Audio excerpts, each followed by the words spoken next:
Ajang kontes kecantikan Miss Universe Indonesia 2023 tengah disorot karena adanya dugaan pelecehan kepada para finalis. Pelecehan diduga terjadi saat seluruh finalis diminta untuk pemeriksaan body checking dan difoto. Menurut pelapor, tidak ada aturan, baik SOP maupun jadwal untuk melakukan body checking dalam rangkaian kegiatan Miss Universe Indonesia, melainkan hanya fitting atau pengukuran badan untuk busana. Jadi body checking ini tidak pernah ada di rundown acara.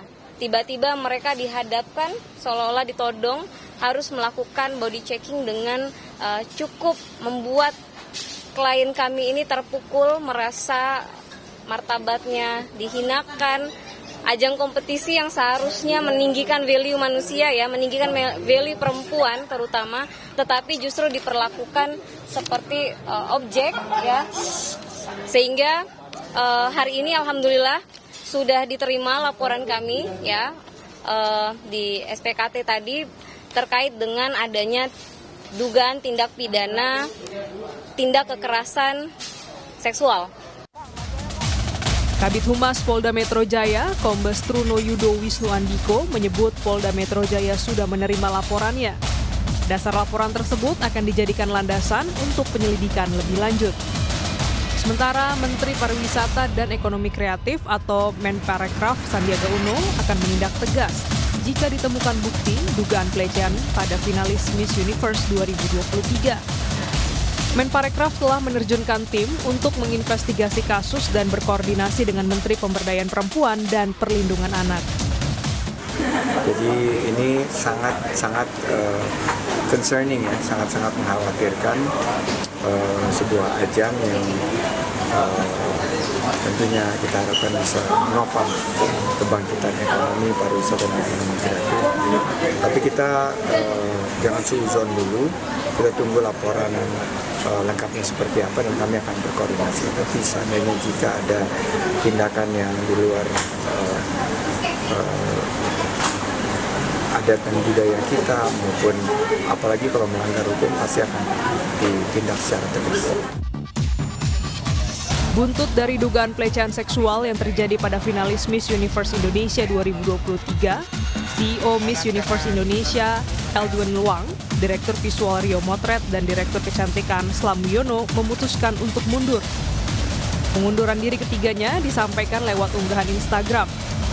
Selain ketiga petinggi Miss Universe Indonesia ini, 3 direktur provinsi yang menggelar seleksi tingkat provinsi dari Bali, Jawa Barat, dan Jawa Timur juga geram karena aktivitas yang tidak menghormati privasi ini tak tercantum dalam rundown. Sementara itu, lewat akun Instagram resmi Miss Universe Indonesia, pemegang lisensi Miss Universe Indonesia, Poppy Capella, menjawab dugaan pelecehan seksual. Poppy menulis, "Saya ingin mengucapkan terima kasih yang tulus kepada semua orang yang telah meluangkan waktu sejenak untuk berbagi pandangan, perasaan, dan perspektif kami. Setiap umpan balik, setiap komentar menjadi energi yang memperkuat tekad kami untuk mendorong organisasi Miss Universe Indonesia ke tingkat yang lebih tinggi." Direktur dan pemegang lisensi Miss Universe Indonesia, Poppy Capella, memulai karir sebagai penyanyi dangdut di tahun 2011. Ia kemudian mendirikan perusahaan Capella Swastika Karya yang mengantongi lisensi Miss Universe Indonesia pada Februari 2023. Poppy juga memegang lisensi Miss Universe Malaysia. Sebelumnya, selama bertahun-tahun, lisensi ajang Miss Universe Indonesia dipegang oleh Yayasan Putri Indonesia. Tim Liputan, Kompas TV.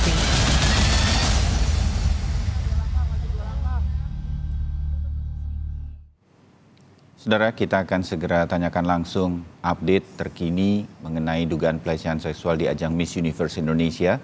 Hadir secara daring untuk Sapa Indonesia Pagi, kuasa hukum dari korban, yakni Melisa Anggraini. Melisa, selamat pagi. Selamat pagi, Mas Bayu. Ya, terima kasih waktunya. Mel, perjelas kepada saya dan juga penonton pemirsa Sapa Indonesia Pagi, ketika Anda mengambil untuk mewakili korban, ini sudah pasti, sudah jelas bahwa body checking ini tidak ada di dalam jadwal atau SOP di rangkaian acara, dan kemudian kalau saya membacanya melalui beberapa media secara online, bahkan sebelum kita berbincang pagi ini seperti tiba-tiba ada dan dipaksakan begitu. Melisa? Ya, benar sekali Mas Bayu. Kita sudah cek dari rundown acara, agenda. Jadi kan mereka sedang dilakukan yang namanya karantina selama 2 minggu ya, Hmm, sebelum dilakukan grand final. Nah, 2 hari menjelang grand final diselenggarakan, dilakukanlah yang namanya body checking ini, sementara tidak pernah terinformasikan sama sekali kepada para peserta, terutama yang korban yang sudah menyampaikan kepada kami terkait adanya body checking. Bahkan sampai mereka turun, ini kan dilakukannya di ballroom nih, Mas Bayu. hmm. Di ballroom sebuah hotel dan hanya disekat seadanya menggunakan banner, Oh, menggunakan oh, jadi bukan di penutup sebuah ruangan tertutup bahkan, begitu? bukan di mana di ballroom Oh, itu kita tahu ada CCTV dan orang bisa lalu lalang karena masih ada celahnya dari dalam kalau mereka sedang diperiksa itu di luar siapa yang mondar-mandir mereka masih bisa ngelihat. hmm, Mungkin dari luar ke dalam juga seperti itu ya. Dan ditambah lagi di dalam ruangan itu ada beberapa orang laki-laki yang berbeda jenis kelamin tentunya. Ini kan sudah sangat-sangat melanggar hak privasi mereka hmm. ditambah lagi sebagai seorang perempuan saya rasa laki-laki aja kalau di dalam sana ada perempuan juga risih ya, Ya, apalagi perempuan dengan konteks mereka taunya mau fitting, tetapi dilaksanakan body checking. Nah, ya. ini tentu membuat mereka merasa tertekan, tapi ini dilakukan 2 hari menjelang grand final. Ini tanda tanya juga di kepala besar kami ini, Mas Ya, Bayu. Ada walaupun apa nih? Mel, Untuk walaupun apa? Mel katanya di dalam sebuah kontes kecantikan seperti ini, body checking itu memang wajar dilakukan, tetapi mungkin harus proper atau dilakukan dengan benar begitu. Mengenai ini? Iya, iya, kami juga mendengar bahwa dalam dunia kecantikan common dilakukan, tetapi yang pertama yang dicek ini kan adalah tubuh seseorang, tidak bisa Hmm, easy peasy begitu mereka memeriksa. Tentu harus ada concern dulu ya dari yang ya, mau dilakukan body checking, pemberitahuan sehingga mereka bisa mempersiapkan. Dan sepemahaman kami tidak juga sampai di mohon maaf ditelanjangi seperti itu gitu. Tidak juga ada diperkenankan foto. Jadi betul-betul dilakukan hmm, dalam ruangan yang private, disterilkan dari kamera, disterilkan dari orang-orang yang tidak berkepentingan, dan yang melakukan ini adalah orang yang memiliki kapasitas. Jadi sangat banyak gitu ya yang harus dipastikan dalam memeriksa dan melakukan body checking ini. ya. Tetapi yang kami lihat yang dilakukan oleh Miss Universe Indonesia ini, mereka melakukan secara serampangan, sembrono, tidak mementing atau tidak melihat bahwa perempuan ini butuh privasi gitu. Ya. Dari korban yang Melissa wakili, sebelum mereka datang dan meminta bantuan kepada Melissa untuk diwakili, mereka sempat mempertanyakan ini ke panitia, dan apa jawaban panitia, Mel? Ya, jadi setelah kejadian ini pada tanggal 1 Agustus 2023, mereka sampaikanlah kepada tim di daerah. Jadi si Hmm, Miss Universe Indonesia ini juga menjual lisensinya ke daerah. Jadi dipegang ada yang di Bali, di Jawa Timur, Jawa Barat, namanya Provincial Director. Nah, mereka hmm, mengadukanlah bahwa mereka dilakukan body checking dan lain sebagainya, dan oleh private Provincial Director dipertanyakan ke pusat. Nah, oleh yang melaksanakan body checking ini anak-anak dikumpulin, tetapi tidak semua. Jadi ini kan dilakukan terhadap 30 finalis semuanya. Masif hmm, sekali gitu, tidak random. Nah, tapi dari 30 orang ini hanya 5 orang yang difoto dari yang kami pahami juga ya. Lalu dikumpulkan, terus mereka disampaikan bahwa itu untuk mengetahui adanya selulit, scars, dan lain sebagainya. Dan mereka melakukan itu katanya dengan profesional, sudah dengan concern. Lagi-lagi itu justru mempertontonkan bahwa even katanya hmm, sudah dihapus gitu ya. ya, Klarifikasi itu 2 jam setelah diambil foto loh Mas Bayu. 2 jam itu kita bisa bayangkan udah bisa kemana aja tuh foto. Itu ya. yang pertama. Yang kedua, kecemasan teman-teman ini terkait dengan CCTV itu. Nah, kemudian apakah benar di dalam proses itu mereka tidak apa ya, ini kan di antara para kontestan aja ada yang sekalian 2, sekalian 3 diperiksa. Itu kan udah Hmm. sama sekali nggak ada privasinya. Nah, sehingga mereka juga mempertanyakan bagaimana proses ini sebenarnya itu layak dilakukan atau enggak. Jadi kontestan ini juga masih dalam proses bertanya-tanya, seperti Hmm. itu. Oh, oke. Makin terbayang bagi kita semua dari penjelasan Melissa yang saya meyakini ini adalah penjelasan dari para korban. Mel, kita juga tahu bahwa kalau ada korban yang lain kemudian mereka bisa melapor dan bersama-sama untuk memperjelas masalah ini. Sekarang sudah berapa yang sudah diwakili oleh Melissa untuk berkaitan dengan kasus ini, Mel? Iya, lebih kurang 7 lebih ya. Tapi sekali lagi mungkin sebagai informasi, teman-teman ini tidak seluruhnya di Jakarta ya. Oh, Masih oke. ada yang di luar kota. Jadi dalam waktu dekat ini mereka akan bertemu langsung, tetapi mereka sudah memberikan keterangan baik dalam rekaman suara, kemudian kita berkomunikasi, mereka juga sudah melampirkan identitas, minta untuk didampingi, dan di kepolisian kami mewakili korban ini sebagai pelapor. Nanti korban-korban bisa terus berkembang karena setiap hari juga ada yang menghubungi, Mbak, saya mau ikut speak up, saya mau membuka ini. Jadi setiap hari masih terus berkembang, dan hari ini Mas Bayu, saya Ya. juga sudah dipanggil ke Polda untuk memberikan keterangan. Mengingat korban ini kan banyak ya, beberapa orang, lebih dari 1 dan 2 orang. Dan keterangan mereka ini berbeda-beda. Jadi ini akan dimulai dalam waktu dekat setelah hari ini untuk pemeriksaan para saksi dulu, para korban. Seperti itu. Oh, jadi hari ini sudah mulai akan ada pemeriksaan diwakili oleh Melissa dan mungkin nanti ada beberapa korban yang juga akan ikut. Oke. Benar, dan hari ini Ya. informasi juga nih Mas Bayu, kami sudah berkomunikasi dengan Kementerian Perempuan ya. Hari ini juga saya juga korban akan bertemu dengan Ibu Menteri untuk menyampaikan keluhan apa yang mereka sampaikan, yang mereka alami terkait dengan sexual harassment. Ya, pada intinya Melissa, para korban yang Melissa wakili ini concernnya itu apa yang kemudian ini akan dibawa baik ke Kementerian Perempuan dan juga ke kepolisian dalam pemeriksaan yang akan mulai berlangsung hari ini, Melissa? Iya, tentu terkait fakta apa yang mereka alami, bahwa kejadian body checking seperti yang saya sampaikan tadi itu benar-benar terjadi. Kemudian ada beban moral daripada korban terkait dengan sexual harassment. Mereka bolak-balik disampaikan seorang Miss Universe harus speak up, harus menentang yang namanya sexual harassment, harus mengedepankan terkait banyak sekali nilai-nilai yang mereka pelajari. Tetapi ketika mereka mengalami itu jadi pergolakan batin yang luar biasa. Gitu. Itu yang mereka ingin sampaikan nanti, bahwa mereka harus memulai dari diri mereka sendiri, menyampaikan apa saja yang dilanggar dari hak-hak dasar mereka sebagai perempuan. Iya, dan saya rasa juga butuh penjelasan rinci dari panitia penyelenggara. Ini sebetulnya seperti apa dan bagaimana?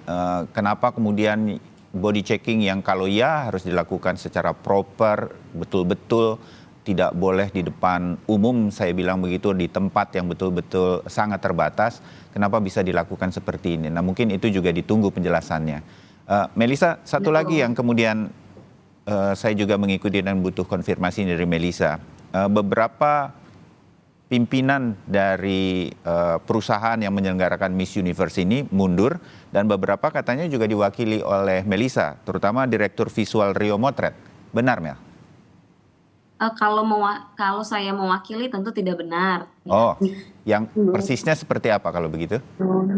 Jadi kami mendengar juga dalam beberapa hari setelah kami huru-hara terkait dengan pelecehan ini, kami mendengar banyak petinggi dari Miss Universe Indonesia yang keluar. Dalam benak kami tentu berarti ada sesuatu yang salah. Tapi bukan berarti yang keluar ini berarti dia yang salah gitu logikanya. Nah, kemudian kami mengetahui bahwa ada komunikasi kan ya, tentunya dari Provincial Director dengan Rio Motret yang salah satu petinggi yang keluar itu, di mana memang kontraknya sudah selesai, dan kami melihat juga banyak berita-berita yang wartawan yang bertanya kepada kami apakah memang mereka terlibat. Nah, tentu karena kami sudah mendengar daripada korban siapa-siapa yang ada di lapangan, kami tidak melihat ada keterlibatan dari orang-orang yang keluar ini. Sehingga ketika kami akan melangsungkan press conference, mereka juga ingin meluruskan bahwa mengapa pada saat foto dihapus atau klarifikasi video dari si perusahaan melalui COO-nya yang sebagai orang yang melakukan body checking mereka ada, itu memang ada beberapa permintaan langsung dari Provincial Director untuk mereka, karena selama ini dari Provincial Director Mbak Seli, Mbak Rizky itu bisa berkomunikasinya setelah diserahkan ke pusat hanya dengan orang-orang ini, hanya dengan Korio, dengan Ko Eldun. Ketika komplain juga mereka yang langsung menanggapi, karena kan minta tolong dong anak-anak foto dicek, karena pada khawatir semua takutnya beredar dan lain sebagainya. Oh, Begitu. oke. Apakah Tapi saya tidak mendampingi sih. Ya, jadi Melissa confirm pagi hari ini bahwa hanya mendampingi para korban yang sampai sekarang Ya. kurang lebih ada 7 korban dan mungkin saja bertambah. Mel, sedikit lagi bahwa dengan ada mundurnya para petinggi seperti ini, dari pihak Melissa karena akan mendampingi korban, ada rencana bisa bertemu dengan para petinggi ini untuk memperjelas kasus ini dari sisi yang mungkin diperlukan untuk mendampingi para korban secara hukum, Melissa. Terhadap yang sudah keluar atau yang masih berada di MUID? Yang terhadap yang sudah keluar terutama karena ingin tahu iya. begitu seperti apa sebenarnya dan mungkin mereka keluar juga karena ketidaksukaan karena proses ini terjadi. Itu dugaan saya, Melissa. Iya. Tadinya saya juga berasumsi seperti itu dan ternyata benar setelah saya bertemu karena kan mereka ingin mengklarifikasi. Mereka seolah-olah di framing mereka adalah yang bersalah. Sementara kan mereka berhubungan baik ya dengan provincial director. Justru mereka yang diminta perusahaan waktu itu untuk menawarkan lisensi mau dijual nih, tolong dong cariin ada yang mau beli nggak, kira-kira begitu. Jadi ada beban moral. Dan mereka sampaikan kami tidak terlibat dalam terkait dengan pemotretan, terkait dengan body checking. Bahkan mantan CEO yang kemarin keluar ini juga menyampaikan, sepengetahuan saya tidak pernah ada di dalam agenda. Itu membuat kami semakin jelas bahwa ada hal-hal yang tidak seluruh orang-orang di dalam MUID ini memahami agendanya. Bahkan berubah-ubah ya agenda itu, kurang proper atau bisa dilihat mereka ini karena memang baru pertama kali nih mereka menyelenggarakan ajang kecantikan di bawah naungan Miss Universe ini baru tahun pertama. Karena sebelumnya kan di yayasan yang sebelumnya begitu Mas. Ya, oke. Ini ada penyelenggara baru begitu. Mudah-mudahan makin jelas, makin terbayang dan kemudian semua hak-hak dari para korban yang didampingi Melissa bisa terjawab dengan baik semua sesuai hukum yang berlaku. Mel, sedikit saja terakhir. Hari ini pemeriksaan akan berlangsung di Polda Metro Jaya jam berapa? Planningnya 1 jam lagi. Oh, 1 jam lagi. Oke, mudah-mudahan Melissa sempat untuk menuju ke Polda Metro Jaya. Dari kami di Sapa Indonesia Pagi, mudah-mudahan semua ini bisa jelas. Selamat bertugas Melissa, terima kasih untuk waktunya. Kita bertemu lagi di update nanti untuk kasus ini. Selamat pagi.